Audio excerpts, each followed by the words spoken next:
Hey, what it do, sports world? It's me again.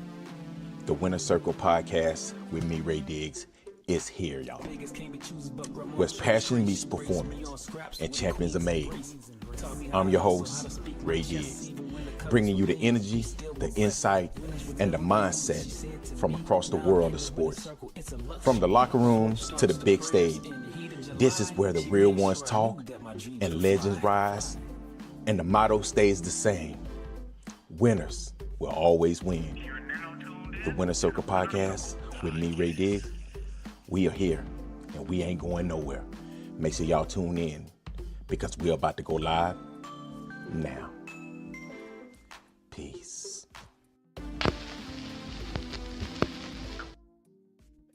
Hey, what it do, sports world, and welcome to the Winner Circle podcast, man. Hey, I want to talk about Brandon Sorsby, okay, the Texas Tech quarterback that was gambling on his own team, and the NCAA could not do absolutely nothing about it.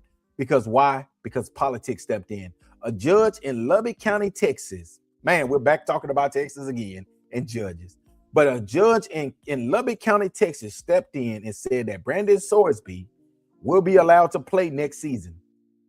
And now the NCAA is going crazy because they have absolutely no power.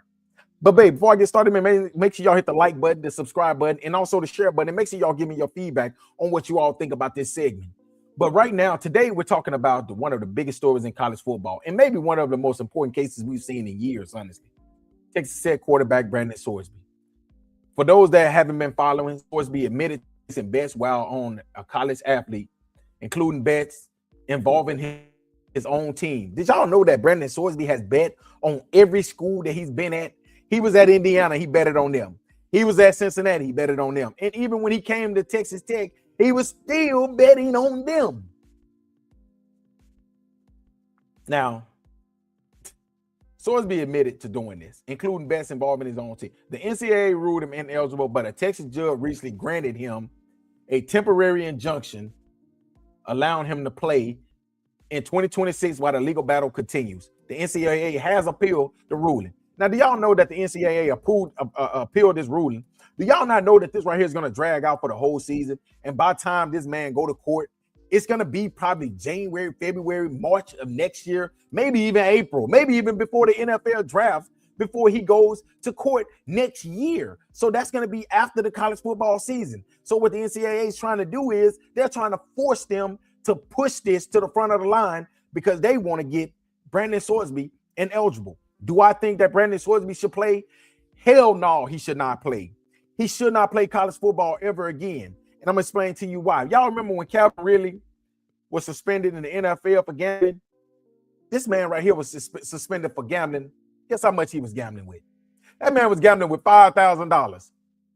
Brandon Sorsby has spent roughly $90,000 in gambling. And you're going to tell me. And then now we got Ken Paxton, who is a law official in Texas. He comes out today and say that if the NCAA or if Texas, if the Big 12 try to punish him, that they will take legal actions. What in the fuck do a lawmaker need? Is so pressed about getting a player eligible to play college football? What the hell is going on in the state of Texas?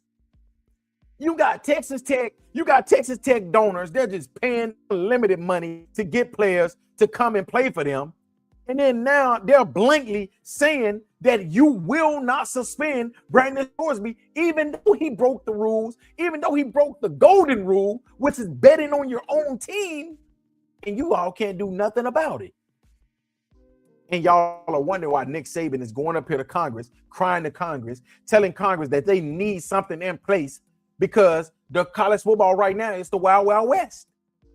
You can absolutely do anything. And I'm going to tell y'all what this is doing. This is the integrity of the game. For the people that don't know shit about integrity, that's what this right here is. It's the integrity of the game. When you don't have integrity in the game, what do you got? And that is exactly what Texas Tech is. Texas Tech cares more about trying to win a national championship, the Big 12, over integrity. And they are showing their true colors every day now. They are telling the NCAA, they're telling the Big 12, you will not punish us. I want to see what the Big 12 is going to do. I hope the Big 12 say, you know what we're going to do then? We're going to take this shit to the top. We're going to fight this right here till we can't fight it no more. That's what I'm hoping that the Big 12 does. Because if you allow Brandon Sorsby to play college football, honestly, I think it's unfair. And I think you're setting a very dangerous, you're setting a very dangerous thing to where players are gonna say, well, Brandon Sorsby got away with it. Y'all know how kids work. Y'all know what kids do. When kids get in trouble, what's the first thing they do? Well, you let him got away with it. And that's exactly what a situation that we're going to be in right now if they allow Brandon Sorsby to play college football next season. We cannot let him play. And I see teams, they're bluffing. They're saying that they're not going to play them. But I want to see a team that actually goes through with it. Say, you know what? We'll rather forfeit all of our games for the rest of the – we'll rather forfeit all of our games for a whole season than play against Texas Tech with an ineligible quarterback because he's betting on games. But I'm going to tell y'all why they allowed him to play. The college football, the judge that allowed him to play pretty much blamed everybody except Brandon Sorsby. He said that if we allow Brandon Sorsby, what? Hold on.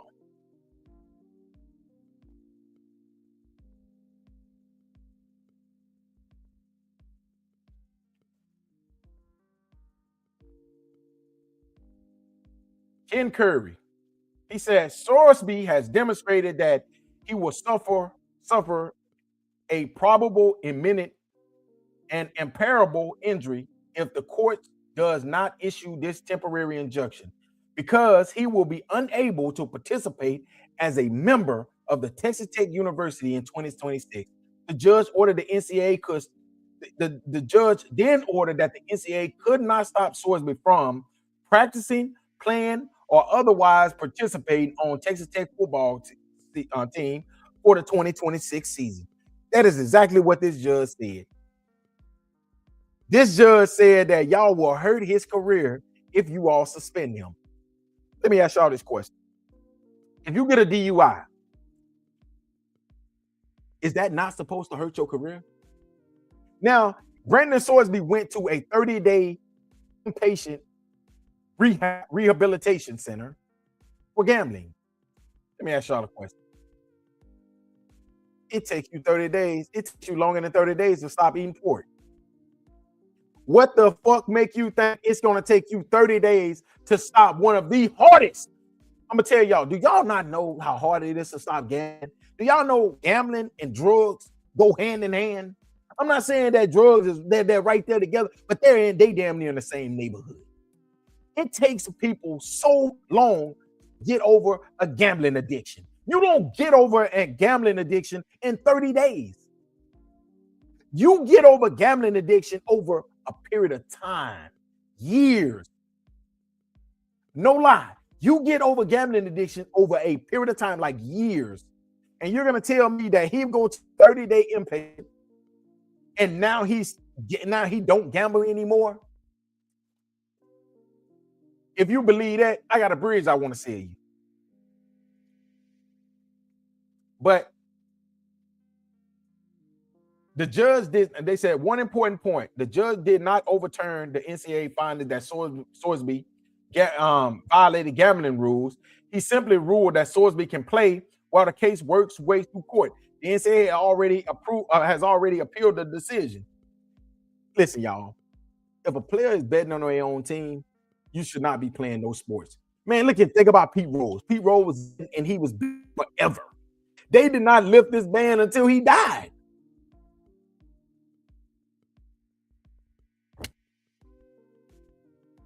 Calvin really was suspended a whole year. And he was only gambling with $5,000. Michael Porter Jr. brother, as y'all know, he was gambling. Guess what? They banned him for life from the NBA. And you're going to tell me that a player in college that was gambling on his own team at 3 different universities cannot be held accountable? If I'm players, I'm already making bets. Because guess what? If you're not going to hold him accountable, it ain't no damn way you're about to hold me accountable. And the NCAA don't have no power because they continue to fight the Trinidad Chandler's situation. They lost that one. The West Virginia basketball player, they lost that one. And then now they lost this one. The players are just looking at the NCAA, laughing at them, thinking to themselves like, y'all don't have no power. Y'all cannot do not one thing to us. We run you all, and that's exactly what it's looking like right now. It's looking like the players, they runs everybody. They runs the league right now. And honestly, it said this is about the NCAA still having any authority. If the courts continue overturning eligibility rules, then what power does the NCAA really have? Other conferences and athletic directors are already expressing concerns, and some schools have reportedly discussed whether or even they want to compete against Texas Tech if Sorsby is allowed to play. I think that they have to go through with this. I feel like I wouldn't give a fan what Ken Paxton says. If we're playing Texas Tech, we're not going out there on the field. They can have that win. And I bet you any kind of money, they're not going to take those wins. What they're going to do is they're going to have to make a decision. But if all these teams do this together, like the players are going to have to stick together and say, you know what, we're not playing. The coach is going to say, we're not playing. We're not playing Texas Tech. No, you can have your money back. We good. And I bet you any kind of money, if a team start doing that, then they're going to have to figure something out. They're going to have to possibly say, you know what, we might have to set Brandon Sorsby because he broke the rules. He broke the golden rule, integrity. He have no integrity for the game if he's betting on his own team. So how in the hell do y'all think that he's going to continue after 30 days that he is gambling free?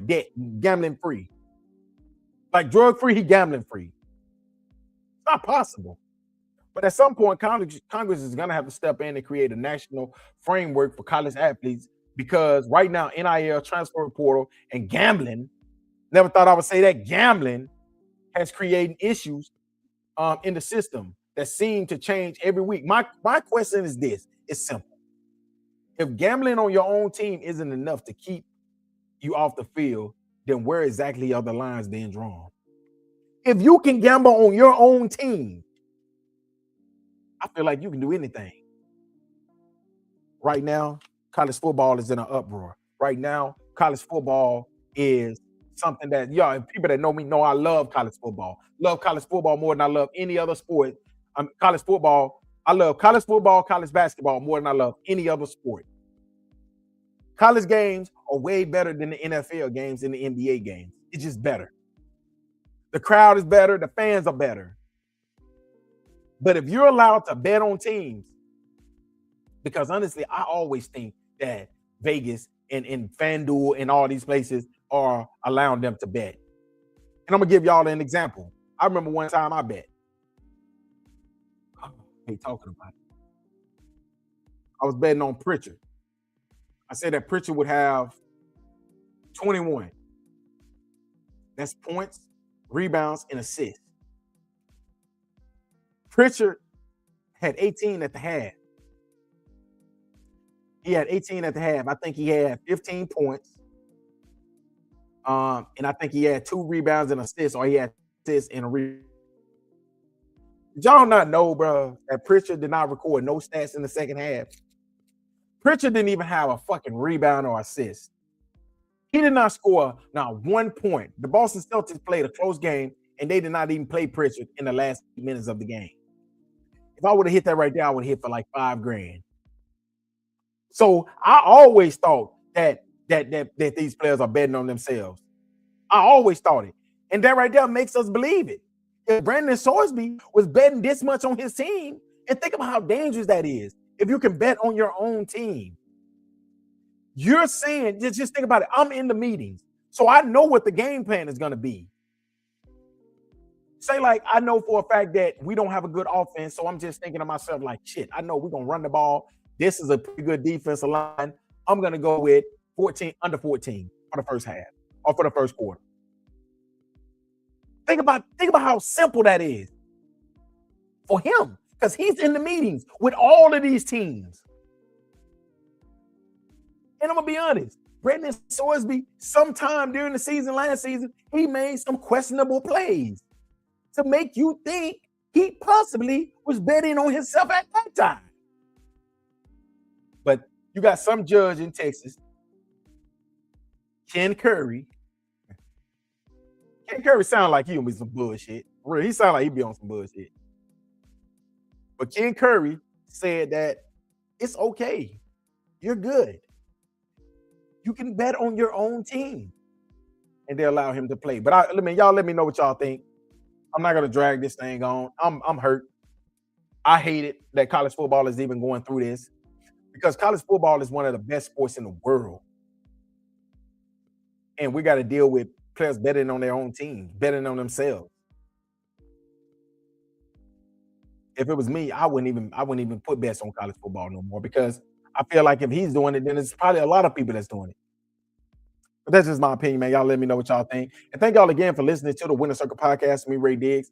Hey, we'll be back, man. Also, man, make sure y'all go over there to my partners over there at C-Arc Sports, man. The partners, C-Arc. Okay, y'all know how to spell that, right? C-S-E-A, Art, as in Arkansas, Sports. Okay, go over there, man. They do a great job over there with their editing. They do a great job over there with their videos. Y'all know high school football is getting ready to come up, man. We did a hell of a podcast last week. Who we think is going to be Zone 8 best player this season. I went with Charles Mooney Jr. I think that he's a hell of a player. I think that he's going to be a dynamic player for the Hamburg Lions next season. But hey, man, make sure y'all go over there. And like I said before, go over there, like, subscribe, and share their page. Let's be careful with this. Also, let's be careful with this. The podcast. Make sure y'all go over there, like his page as well. Shout out to the fellas, man. B. Shout out to Jigsaw, Coach T, all the fellas over there. Over there at C-Arc Sports. Like I said, man, they do a hell of a job over there. They do a great job with the kids. So make sure y'all continue to support them. Continue to just bless them, man. Allow them to come and interview your kids, man. Because like I said, this right here can also make your kids better when it comes down to interviews, and they won't get on there and be like, It can also make them better, man. It can make them better when it comes down to interviews. They'll show them how to do interviews. And there's a lot of things that they can help you with. So make sure y'all just continue to support these young brothers over there at C-Arc Sports. And also, let's be careful with this. But hey, thank y'all again for listening to the Winner Circle podcast. Me, Ray Diggs. Until next time, man, y'all have a great, great, great Thursday night, man. Peace.